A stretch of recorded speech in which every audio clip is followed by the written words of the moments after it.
بسم الله الرحمن الرحيم الحمد لله رب العالمين والصلاة والسلام على سيد الأنبياء والمرسلين محمد وآله وصحبه أجمعين أما بعد فأعوذ بالله من الشيطان الرجيم بسم الله الرحمن الرحيم وكذلك جعلناكم أمة وسطا وقال تعالى خلق الإنسان عجولا صدق اللہ العظیم۔ عزیز بزرگوں، قرآن کی دو آیت میں نے پڑھی ہے۔ دوسری آیت جو میں نے پڑھی ہے، اللہ اس میں فرماتے ہیں کہ یہ جو انسان ہے بڑا ہی جلد باز پیدا ہوا ہے، یعنی انسانی فطرت بتائی ہے کہ اس کی فطرت کے اندر بڑی جلد بازی ہے، ہر کام کو بس جلدی جلدی کرنا اس کو چاہیے۔ حالانکہ اللہ کیا چاہتے ہیں جو میں نے پہلی آیت میں پڑھا، وَكَذَلِكَ جَعَلْنَاكُمْ أُمَّةً وَسَطًا، اللہ تمہارے اندر اعتدال، درمیانی پنا، متوسط چال سے چلنا اللہ یہ چاہتے ہیں۔ لیکن ہوتا یہ ہے، ہماری فطرت یہ ہے کہ جلد بازی۔ اب دیکھیں نا، غور کریں، ہم اپنی زندگیوں میں ہر وہ کام جو ہمارے سامنے آتا ہے ہم چاہتے ہیں بس جلدی سے ہو جاوے۔ آج رات کو وظیفہ پڑھا، کل صبح میں مالداری کا پروانہ مل جانا چاہیے۔ آج رات میں کوئی کام سامنے آیا، صبح تک اس کو فنش کر دینا چاہیے۔ آج رات میں کوئی عمل، کوئی چیز سامنے آئی، صبح تک۔ جلد بازی پسند نہیں ہے۔ فارسی کی ایک کتاب ہے، کریمہ اس کا نام ہے، مدرسے میں پڑھائی جاتی ہے۔ اس میں ایک شعر ہے کہ تعجیل کار شیاطین بوت، جلد بازی کا کام یہ شیطان کا ہوتا ہے۔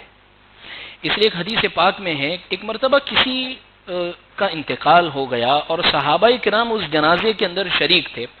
اچھا، نماز کا وقت بالکل قریب تھا، تو صحابہ کرام نے جلدی جلدی سے قبر کھودی اور جلدی جلدی سے اس قبر کو تیار کر دیا۔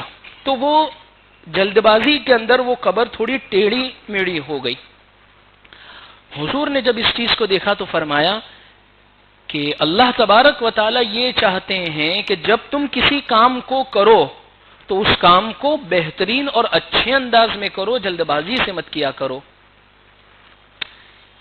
تو اس لیے عزیز بزرگوں، جلد بازی کرنا، کسی کام کے اندر جلدی کرنا ویسے تو شریعت کی نگاہ کے اندر ناپسندیدہ ہے، لیکن ایک کتاب ہے حلیۃ الاولیاء، اس کتاب کے اندر امام حاتم رحمۃ اللہ علیہ کا ایک قول لکھا ہے کہ جلد بازی کرنا ویسے تو شیاطین کا کام ہے، لیکن 5 کام ایسے ہیں جس میں شریعت یہ چاہتی ہے کہ جلد بازی کرو، اللہ یہ چاہتے ہیں کہ جلدی کرو۔ 5 کام ایسے ہیں۔ اللہ سے ہم دعا کرتے ہیں کہ انشاءاللہ ان 5 کاموں میں اگر ہماری زندگیوں میں پیش آتے ہیں تو اس کو جلدی کرنے کی انشاءاللہ کوشش کریں گے۔ وہ 5 کام کون سے ہیں؟ سب سے پہلا کام یہ ہے، مہمان اگر آتا ہے تو اس کو کھانا کھلانے کے اندر جلدی کرے۔ مہمان یہ ایک ایسی نعمت ہے اور اللہ کی طرف سے ایک ایسا عطیہ اور تحفہ ہے کہ اس کا رزق ہمارے دسترخوان پر پہلے سے لکھ دیا گیا ہے۔ مہمان آوے تو کبھی اپنی بھویں نہ چڑھا۔ اچھا دیکھیں نا، قرآن میں غور کرے، حضرت ابراہیم علیہ السلام کے طریقے سے، حضرت ابراہیم علیہ السلام کے عمل سے اللہ نے قرآن میں بتلایا کہ مہمان کے ساتھ سلوک کیسا کرنا ہے۔ میں نے کہا کہ پہلا عمل یہ ہے کہ مہمان کے ساتھ کھانا کھلانے میں ان کو جلدی کرنی چاہیے۔ حضرت ابراہیم علیہ السلام کے یہاں پر فرشتے آئے، وہ قوم لوط کو برباد کرنا تھا اور حضرت ابراہیم علیہ السلام کی ملاقات مقصود تھی، تو فرشتے آئے اور حضرت ابراہیم علیہ السلام کی عادت شریفہ تھی کہ جب بھی کوئی ان کے یہاں پر آتے تو یہ نہیں پوچھتے کب جاؤں گے، جیسے ہے نا ہمارے یہاں پر کتنے دن جانے کا کب ہے، ایک تو یہاں پر مکان چھوٹے، کاروبار کے ٹھکانے نہیں، اور یہ آ کے پڑے ہیں یہاں پہ۔ اچھا، بعض مہمان بھی بڑے بے شرم ہوتے ہیں کہ وہ جانے کا نام ہی نہیں لیتے ہیں۔ مہمانی جو ہے وہ اصل 3 دن ہے، اس کے بعد سے مہمانی نہیں ہے، پھر اصل 3 دن ہے۔ تو حضرت ابراہیم علیہ السلام کا آپ عمل دیکھیں کہ جیسے ہی آئے، کوئی نئی شخصیت ہے، فوراً ان کو بٹھایا اور جلدی سے کھانا تیار کر کے ان کے سامنے رکھ دیا اور ان کو کہنے لگے آپ کھاتے کیوں نہیں ہیں؟ یہ نہیں پوچھا کہ آپ دوپہر میں کیا لیں گے یا کیا کھائیں گے، آپ کھانا کھا کر آئے ہیں یا ہم آپ کے لیے تیار کر دے ہوئے، نہیں، جلدی سے پہلے ان کو تیار کر کے سامنے رکھ کے فوراً پوچھ لیا کہ آپ کھاتے کیوں نہیں۔ تو اس لیے مہمان کبھی آوے تو ناک بھویں نہ چڑھاوے، بلکہ ایک شعر کتابوں کے اندر لکھا ہے کہ شکر خالق کا ادا کر آمد مہمان پر، یعنی اللہ کا شکر ادا کرو مہمان جو آیا ہے اس پر، شکر خالق کا ادا کر آمد مہمان پر، رزق اپنا کھا رہا ہے تیرے دسترخوان پر۔ اس کی روزی یہاں لکھی ہوئی تھی، اللہ اس پر آپ کو ثواب دے دیں گے۔ اس لیے آپ دیکھیں نا صحابہ کرام کے زمانے کے اندر تنگ دستی اتنی ہے، مفلسی اتنی ہے، فقیری اتنی ہے کہ حضور کو پوچھنا پڑ رہا ہے کہ بھائی کسی کے یہاں پر کچھ ہے تو وہ مہمان کا اکرام کر لے وے۔ تو ایک صحابی کھڑے ہو رہے ہیں، کہا کہ میں لے جاتا ہوں ان کے گھر، ان کے یہاں کا بہت تھا، بیوی کو کہا کہ بچوں کو بہلا پھسلا کر سلا دینا، ہم دونوں خالی منہ چبانے کی نقل کرتے رہیں گے، اور تو ہے کہ جو دیے ہوتے تھے اس زمانے کے اندر دیے، اس کو ٹھیک کرنے کے بہانے سے اٹھ جانا اور اس کو بند کر دینا، اتنے درمیان کے اندر مہمان کا پیٹ بھی بھر جائے گا۔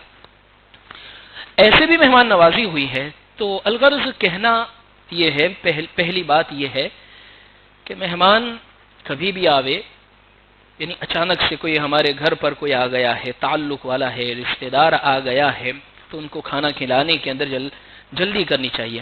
دیکھیے آج کا یہ دور ہے کہ پہلے زمانے میں کیا ہوتا تھا کہ ایک آدمی آیا ہے، اب اس کے بس کا ٹکٹ ہے یا اس کو کوئی اور سواری سے جانا، آج جلدی کا دور ہے، فلائٹ کی کسی کی ٹکٹ ہوتی ہے، ٹرین کی کسی کی ٹکٹ ہوتی ہے، تو ان سے جیسے ہمارے اکابرین کا معمول یہ ہے کہ جیسے ہی ان کے یہاں کوئی پہنچتے ہیں تو فوراً پہلے پوچھ لیتے ہیں بے تکلفی کے ساتھ۔ مقصد یہ نہیں ہوتا کہ ان کو جلدی، بے تکلف ہے بھائی آپ کتنی دیر رکیں گے، اور کوئی چہرے پر شکن نہیں، بل نہیں، تاکہ آپ کے اکرام کے اندر سہولت ہو جائے۔ بعض مرتبہ مہمان بھی بڑے تکلف کرتے ہیں، ان کو پوچھا بھائی کھانا، نہیں ہم کھا کر آئے، حالانکہ مقصد یہی ہے وہیں جا کر کھائیں گے، پھر بھی تکلف کر رہے ہیں۔ تو الغرض پہلی بات یہ ہے عزیز بزرگوں کہ مہمان کے آنے کے اوپر کھلانے کے اندر جلدی کرنا یہ شریعت میں پسندیدہ ہے۔ دوسرا کام یہ ہے انتقال کے بعد تجہیز و تکفین، میت کے لیے کفن دفن کا جو انتظام کرنا ہے اس میں تھوڑی جلدی کرنی چاہیے۔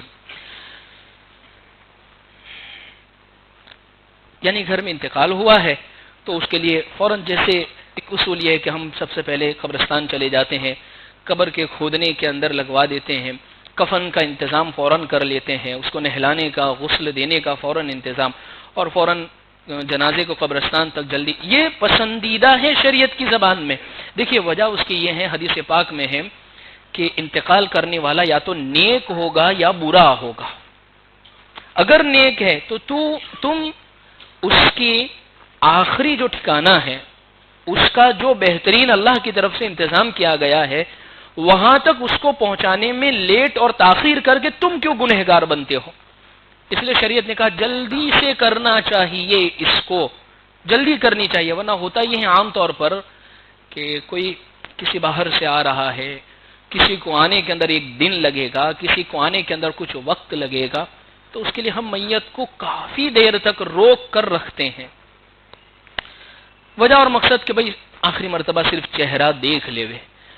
اگر اس کے لیے بہت مختصر وقت میں ممکن ہے تو کر سکتے ہیں، لیکن ایک دن کا انتظار کرنا اور کافی گھنٹے بیت جانے پر اس کا انتظار کرنا یہ مناسب نہیں ہے، پسندیدہ نہیں ہے۔ تو پہلی بات یا تو وہ نیک ہے، اگر وہ برا ہے تو شریعت یہ چاہتی ہے کہ اس کا تمہارے گھر سے چلے جانا یہی زیادہ بہتر ہے۔ تو اس لیے عزیز بزرگوں ضرورت اس چیز کی ہے کہ دوسرا کام شریعت جس کو چاہتی ہے کہ وہ پسندیدہ ہے، اس میں جلدی کرنی چاہیے۔ جنازہ جب اس کا وقت ہو جاوے، میت کا جب انتقال ہو جاوے، تو اس کی تجہیز و تکفین کرنے کے اندر، اچھا ایک بات آئی تو میں ایک اور بات ذکر کر دوں ضمنی طور پر، کیونکہ کافی میت کو غسل دینے والے جو احباب ہیں ہمارے یہاں پر، وہ کافی انہوں نے کئی وقت مجھے کہا لیکن کبھی موقع نہیں پڑا، تو میں آج ایک بات کہہ دیتا ہوں۔ دیکھیے ہوتا یہ ہے میت کو غسل دینا ہم میں سے ہر ایک دے سکتا ہے. ہم کہتے ہیں آتا نہیں ہے، بھائی ہم خود کیسے نہاتے ہیں، بس ایسے ہی اس کو نہلا دینا ہے. لیکن کیا ہے کہ بہت ساری چیزیں پہلی مرتبہ زندگی میں آتی ہے تو ہمیں ڈر لگتا ہے. جیسے اکثر کیا ہوتا ہے، میرے پاس نکاح پڑھنے کے لیے آتے ہیں تو میں وکیل کو سمجھاتا ہوں، جو لڑکی کی طرف سے اجازت لینے والا وکیل ہے، تو میں ان کو کہتا ہوں آپ کو یہ پوچھنا ہے دلہن سے کہ میں آپ کا نکاح فلاں کے لڑکے کے ساتھ اتنی مہر میں طے کر رہا ہوں، آپ کو یہ نکاح قبول ہے یا آپ کی اجازت ہے؟ میرے کو تو نہیں آئے گا، یہ تو بہت بھاری کام ہے. بھائی اتنی بڑی بڑی فیکٹری آپ چلا رہے ہیں، اتنے سارے مزدور آپ کے یہاں پر کام کے، اس میں بولنے میں لڑکی کے کان میں صرف اتنا پڑنا ہے آپ کا نکاح ان کے ساتھ ہے. چلو لڑکی کو وہ تو خبر ہے کہ بھائی آج نکاح ہے تو انہیں کے ساتھ، لیکن مہر جو آپ نے ابھی طے کیا ہے بس اس کو بتا دینا ہے. اس کو بتانے کے بعد اس نے دستخط کر دی، اس کی زبان سے بول دیا ہاں جی قبول ہے اجازت ہے، ختم ہو گئی بات. لیکن ہوتا یہ کام بہت بھاری کام ہے، یہ تو کیسے ہوگا، کس طریقے پر ہوگا؟ تو الغرض عزیز بزرگوں میں اس پر کہہ رہا ہوں کہ غسل کوئی بھی دے سکتا. چلیے نہیں آتا ہے تو ہمارے یہاں پر غسل دینے والے احباب ہے. ہوتا یہ غسل دینے والوں کو ہم پہلے فون کر دیتے ہیں 2-3 گھنٹے پہلے، اور تیاری ابھی ہماری شروع ہی نہیں ہوئی ہوتی ہے. نہ ابھی کفن کا کپڑا لا کر رکھا ہے، نہ پانی کو گرم کیا ہے. چولہے پر گرم کرنا بھی کوئی ضروری نہیں، آپ گیس پر گرم کر دے، گیزر میں سے گرم کر کے لے آوے تو بھی چلے گا. یہ کوئی ضروری نہیں کہ سگڑا جو ایک بہت زمانے سے اوپر چڑھا کے رکھا ہے اسی کو اتارنا پڑے گا اور اسی کے اوپر گرم کرنا پڑے گا، کوئی ضروری نہیں ہے. گیس پر گیزر کا پانی لے لیجیے آپ. تو یہ سب چیزوں میں لیٹ ہوتے بیچارے وہ غسل دینے والے. جیسے کیا ہوتا ہے 30 لوگوں کا انتقال ہوا ہے مثال کے طور پر، ہوتا ہے نا عام طور پر ایک مہینے میں 30 اہلے ہمارے یہاں پر آتے انتقال ہونے والے، جس میں سمجھتا ہوں چلیے 15 مرد ہے. اس کا مطلب یہ ہوا کہ 15 مرد ہے تو 15 پورے مہینے کے اندر 15 جگہ پر انہیں غسل دینے کے لیے جانا پڑے گا. اب 15 دن روزانہ کے 3-3 4-4 گھنٹے اگر ان کے ضائع ہو رہے. بھائی ہمارے گھر میں انتقال برسوں کے بعد پہلا ہی موقع ہے، لیکن ان کے ساتھ تو یہ روزانہ کا ہے، تو اس لیے ان کے بھی وقت کا ہم خیال کر لے ہوئے، سارے انتظامات پہلے طے کر لے ہوئے، اس کے بعد بس آپ کو غسل دینا ہی ہے، اتنا ہی وقت ہے. ایسا ہی نکاح میں ہوتا ہے ہمارے ساتھ. بھائی ہمارے گھر میں یہ نکاح برسوں بعد پہلا ہے، لیکن پڑھانے والا تو روز ہی پڑھا رہا ہے. اب اس کے روزانہ کے 2-2 2.5 گھنٹے اگر خراب ہوں گے تو اس کا تو پورا نظام جو ہے روزانہ کا روٹین خراب ہو جائے گا. تو وقت کی پابندی اس میں ہم لانے کی کوشش کریں. دوسری بات یہ ہے کہ جلدی جو کرنی ہے وہ جنازے کو غسل دینے میں کفن دفن کے اندر جلدی کرنا ہے. کوئی نہیں آ رہا ہے وہ قبر پر جا کر اس کو درود فاتحہ وغیرہ پڑھنی ہے تو وہ وہاں جا کر پڑھ لے گا. جس جگہ پر وہ موجود ہے اس جگہ پر بھی رہتے ہوئے اگر ان کے لیے ایصال ثواب کر لے گا تو انشاءاللہ ان کو پہنچ جائے گا. تو یہ دوسرا کام. تیسرا کام جس میں جلدی کرنا پسندیدہ ہے شریعت کی نگاہ میں، وہ ہے لڑکی جب بالغ ہو جاوے تو اس کا نکاح کرانے کے اندر جلدی کرے.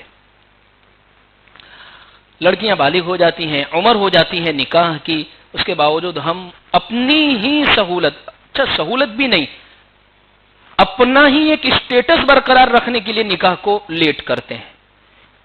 بھئی ہمارے گھر میں پہلا جو نکاح ہوا تھا اس میں اتنا چڑھایا تھا، اتنا دیا تھا، اتنی ڈیگے تھی، اب وہ سب کا انتظام کرنے کے لیے تھوڑا وقت چاہیے، پیسے جمع کرنے ہیں. ابھی اچانک سے آپ نے نکاح مانگ لیا تو ہم کیسے دیں گے؟ اب اس کے لیے نکاح لیٹ کر رہے ہیں، تاخیر پر تاخیر ہو رہی ہے، اور شریعت میں یہ چیز ناپسندیدہ ہے.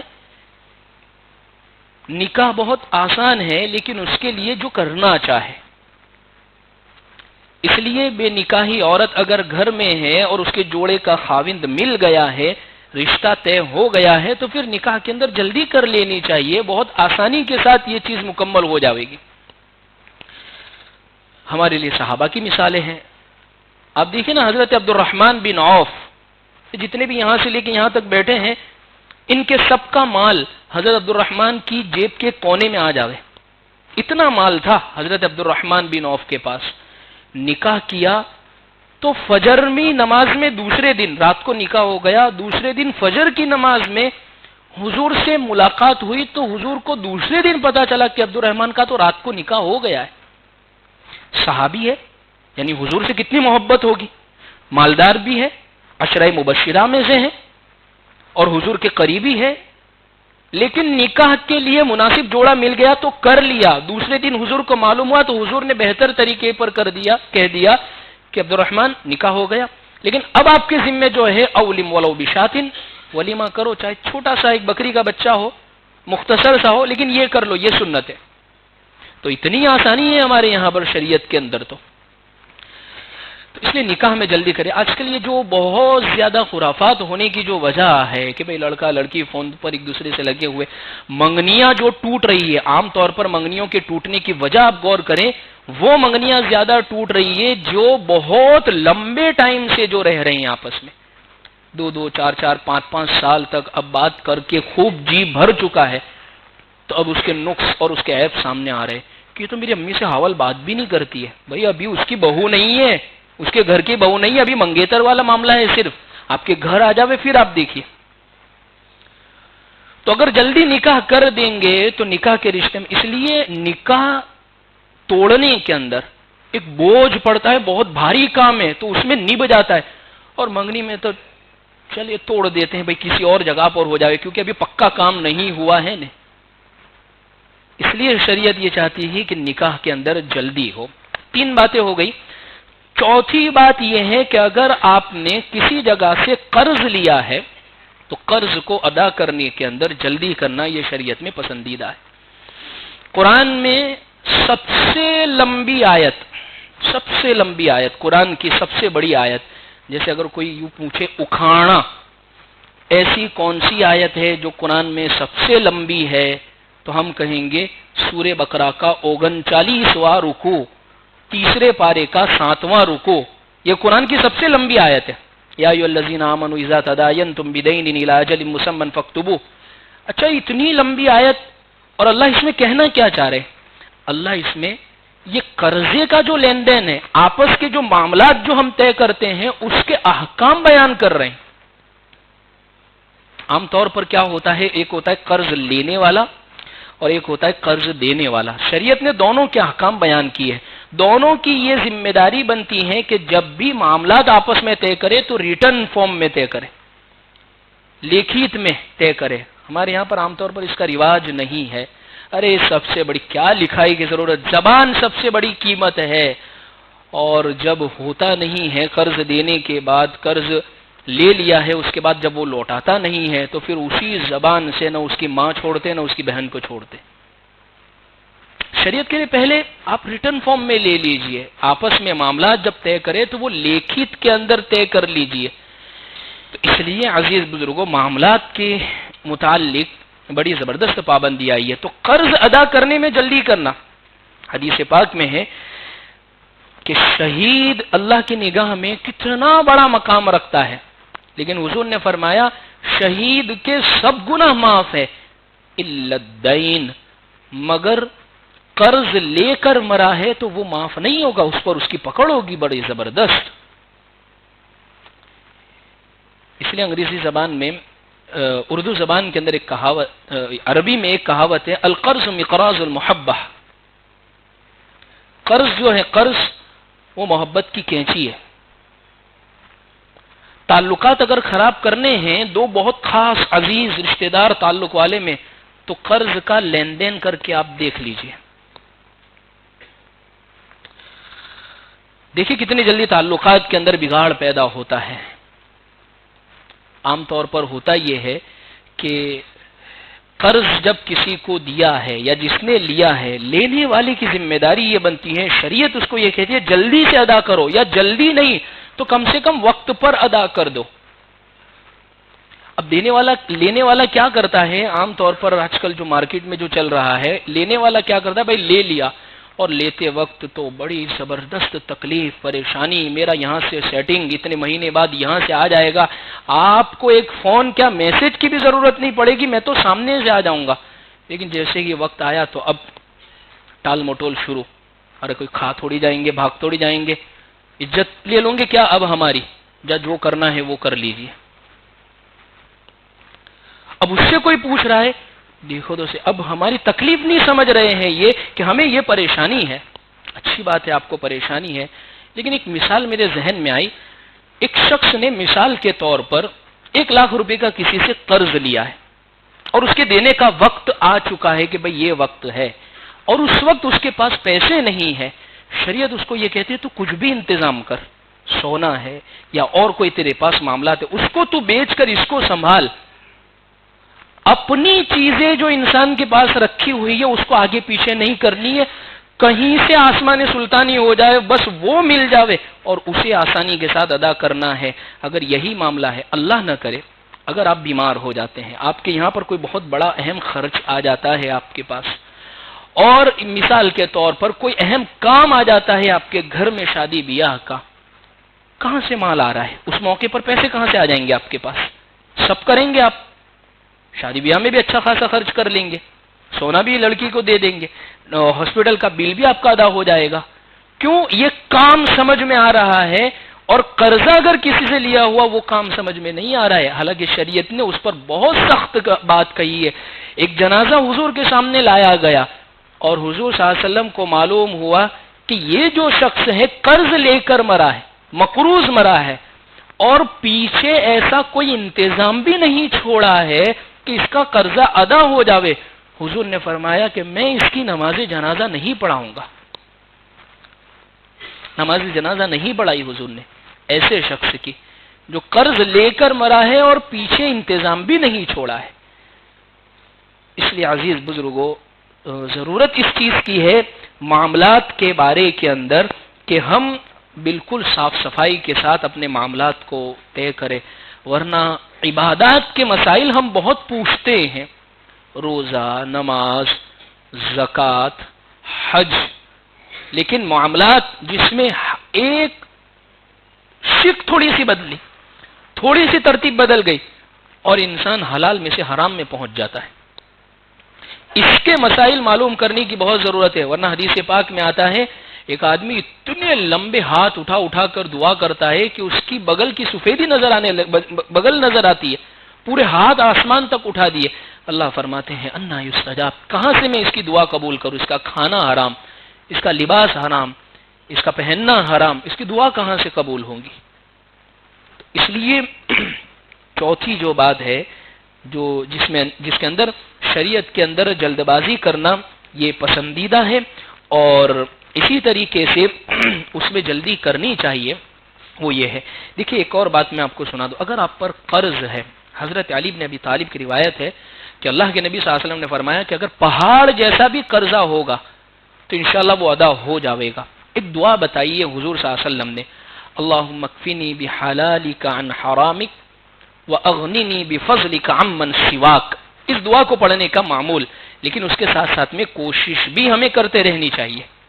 دعا پڑھنے کے ساتھ ساتھ اللہم اکفنی بحلالک عن حرامک واغننی بفضلک عمن سواک، اس دعا کو پڑھے، ساتھ میں کوشش کرے. حضور نے فرمایا پہاڑ جیسا بھی قرضہ ہوگا تو انشاءاللہ اللہ اس کو ادا کروا دیں گے آپ سے. 4 باتیں ہو گئی.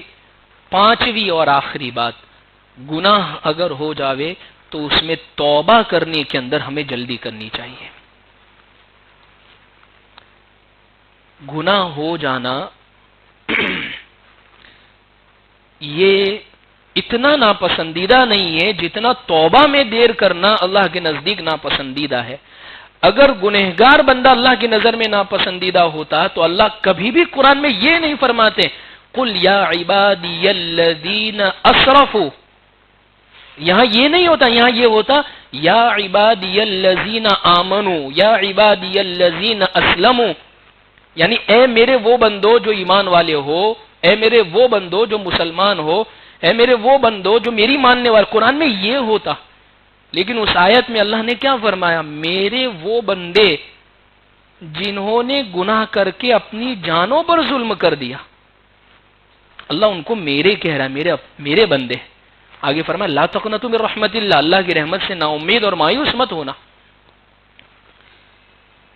اس لیے ایک بہت بڑے بزرگ نے بات فرمائی ہے، مومن سے اگر گناہ ہو جاتا ہے تو وہ گناہ کو ایسا سمجھتا ہے جیسے اس کے سر پر پہاڑ ہے، اور کافر سے اگر گناہ ہو جاتا ہے تو وہ ایسے سمجھتا ہے جیسے ناک پر ایک مکھی بیٹھی ہوئی ہے، ابھی اس کو ایک انگلی سے اڑا دے گا. مومن ایک بوجھ سمجھتا ہے کہ مجھے اس سے توبہ کرنے کی ضرورت ہے. اس لیے کتنا بھی بڑا گنہگار ہو اللہ نے اس کے لیے توبہ کا دروازہ رکھا ہے. وہ نہیں ہے بنی اسرائیل کے ایک شخص کا بڑا مشہور واقعہ، 99 لوگوں کو قتل کیا پھر 100 پورے کر دیے. اس کو جب اللہ نے معاف کر دیا ہے تو انشاءاللہ اتنے گناہ تو ہم نے سے کسی کے نہیں ہوں گے. بلکہ اگر قرآن اور حدیث کے اندر غور کرے تو اللہ تو یہ فرماتے ہیں زمین آسمان اگر بھر جاوے تیرے گناہ سے، لیکن اگر تو معافی کا طالب ہوگا، معافی مانگے گا تو اللہ معاف فرما دیں گے. فرمایا غفرت لک ولا ابالی، میں سب بخش دوں گا، مجھے کیا پرواہ ہے، مجھے کون ہے پوچھنے والا. عام طور پر دنیا میں یہ ہوتا ہے، ہم کسی سے اگر کوئی معافی کروانے کے لیے جاتے ہیں یا اسی طریقے سے کسی سے کوئی لین دین کا معاملات کروانے کے لیے جاتے ہیں تو ایک شخص یوں کہتا ہے، اتنی بڑی سیٹ پہ بیٹھ کے بھی کہتا ہے مجھے اوپر پوچھنا پڑے گا، اتنا بڑا فیصلہ میں نہیں لے سکتا. عام طور پر یہی ہوتا ہے دنیا کے اندر، میں جواب نہیں دے سکتا، اس کے لیے مجھے اوپر پوچھنا پڑے گا. اللہ فرماتے ہیں میرے بندو تم سب میرے بندے ہو، مجھے کس کو جواب دینا ہے، مجھے کوئی نہیں ہے پوچھنے والا. اللہ چاہیں گے تو سب بخش دیں گے، لیکن ضرورت اس چیز کی ہے کہ گناہ ہو، گناہ کرنے کے اندر جتنی جلدی ہے توبہ اور معافی مانگنے کے اندر بھی اتنی جلدی ہونی چاہیے. اس لیے یہ 5 باتیں آپ حضرات کی خدمات کے اندر میں نے ذکر کی ہے. ویسے تو شریعت کی نگاہ کے اندر جلد بازی ناپسندیدہ ہے، لیکن یہ 5 کام وہ ہے جس میں شریعت یہ چاہتی ہے کہ ان میں جلدی کرے. اللہ سے دعا کرتے ہیں اللہ ہمیں ان کہی ہوئی باتوں پر عمل کی توفیق عطا فرمائے. وآخر دعوانا ان الحمد للہ رب العالمین.